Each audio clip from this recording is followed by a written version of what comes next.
లంచం లేకుండా ఈ దేశంలో ఏ పని జరగదనే మీ ఉద్దేశం? జరగదు సార్. రిక్షా వాడికి భయం పోలీస్ అంటే, పగటిపూట లైట్ లేదని కేసు పెడతాడేమోనని. లారీ డ్రైవర్కు భయం ఆర్టీఓ అంటే, పర్మిట్ ఉన్నా లేదని లారీని రోడ్డు మీద అడ్డంగా నిలిపేస్తాడేమోనని.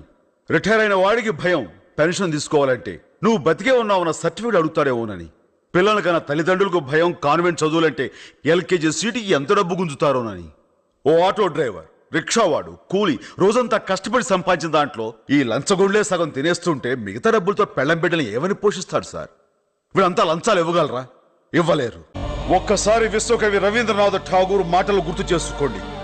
ఎక్కడ మనసు నిర్భయంగా ఉంటుందో, ఎక్కడ మానవుడు సగర్వంగా తలెత్తుకుని తిరగలడో, ఎక్కడ ప్రపంచం ముక్కలు ముక్కలైపోయి మగ్గిపోదో, ఎక్కడ మన చదువు విజ్ఞానం మూఢనమ్మకాల్లో ఇంకిపోదో, ఎక్కడ ఒక మనిషి తోటి మనిషిని దోచుకోడో అక్కడ ఆ స్వేచ్ఛా స్వర్గంలోకి భగవంతుడా నా ఈ దేశాన్ని మేలుకొలుపు అంటూ ఆయన గీతాంజలి రచించారు.